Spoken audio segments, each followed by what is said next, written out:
In the vast reaches of the cosmos, where civilizations rose and fell like the tide, the concord of free worlds had established a reputation for hiring mercenaries from every corner of the galaxy, among them the Terran Mercenary Guild was known for its ruthlessness and efficiency. They had never shied away from a job regardless of the danger or moral implications. However, that reputation would soon face its most significant challenge. The contract. Chapter 1. The Contract. The Concord's latest mission was simple on paper. Crushed the Earth Defense Coalition Act, ragtag alliance formed by the remaining human colonies on the Outer Rim. The Concord's leaders viewed humanity as a quaint, primitive species with a penchant for survival, but ultimately insignificant. Their long history of defeats against alien forces had cemented this belief in the minds of their enemies. Commander Vara, the leader of the Terran Guild, stood in the war room of his flagship, the Dreadwind. His crew, a mix of ruthless mercenaries from various alien races, waited for them briefing to begin. As the holographic map of the solar system flickered to life, Varka felt a thrill of anticipation. This would be another straightforward job, another chance to prove their prowess. This Earth Defense Coalition is nothing but a shell of a once great species, Vara said, his voice bowing with confidence. We will obliterate them. Within days, their desperation makes them weak, and we will exploit that weakness. A murmur of agreement swept through the room. They were mercenaries after all, and the promise of riches and glory drove them forward. Chapter 2. The Encounter. As the Terran fleet entered the solar system, they encountered an unexpected sight. The Earth Defense Coalition was not the fragmented, poorly organized group they had anticipated. Instead, they had fortified their defenses, establishing a surprisingly effective network of weaponry and spacecraft which sent out waves of energy unlike anything the Terran had faced before. Commander, one of his scouts, reported they're not using conventional tactics. They've employed something strange. Energy pulses are destabilizing our system. Varka scowled. This is merely a trick.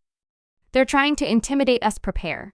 The ships for engagement will cut through them like chaff. Chapter 3. The Standoff. As the standoff battle commenced, the Terran fleet surged forward, confident in their superior numbers and advanced weaponry. Yet as they engaged the human forces, something extraordinary began to unfold. The humans fought back with an intensity and ferocity that took even the most seasoned mercenaries by surprise. An alien fighter piloted by a seasoned Terran veteran raced through the chaos of battle, firing relentlessly at the humans.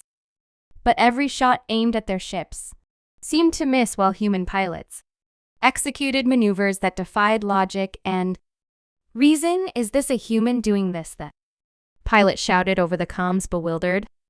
There suddenly, the human fighter executed a breathtaking barrel roll, flanked by two others that unleashed a barrage of fire, obliterating the Terran pilot's ship in seconds. Commander, they're not backing down. The pilot voice crackled, now frantic.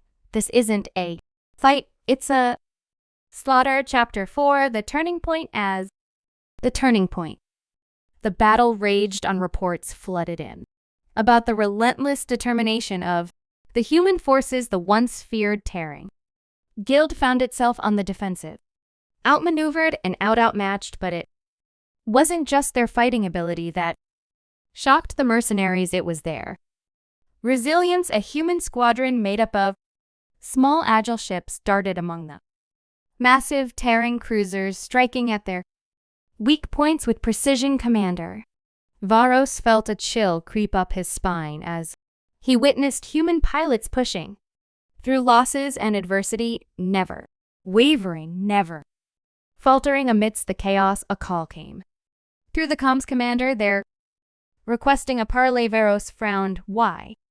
Would they do that? They're clearly losing. Chapter 5, The Proposal. The Proposal.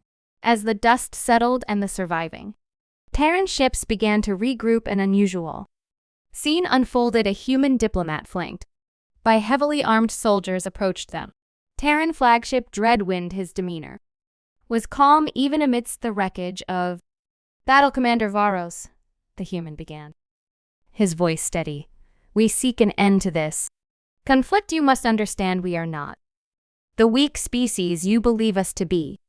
We're willing to negotiate for peace.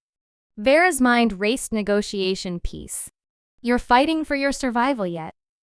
You offer peace? Why? Because the human replied, we know what happens to those who underestimate us. We can continue this fight and many will fall, yours and ours, but I promise you your losses will be greater than ours. We've come to a turning point in our history and we will not go quietly at that moment. An uneasy silence fell over the Terran officers. The humans' words, filled with an undeniable conviction, began to shift the atmosphere in the room. Chapter 6. The refusal. Varos deliberated. One of his officers, a fierce looking alien named Drex, stood up. Commander, I refuse to engage with them. Further, these humans are not like other species we faced. They've proven that today. Vara's brow furrowed. But Drex continued, every mercenary in this room has seen the strength and unity of the humans we can fight. Yes, but what do we gain? They have demonstrated that they are worthy of respect. I propose we withdraw. The room fell silent again, the weight of Drex's words sinking in. The Terran Guild had never retreated. It was against their very nature, yet the humans had exposed a crack in that foundation. A moment of realization that perhaps there was more to life than conquering. Varaz, faced with the growing dissent among his crew, finally nodded. Very well.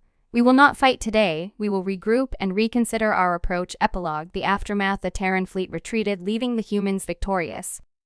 News of the battle spread throughout the galaxy, altering perceptions of Earth and its inhabitants.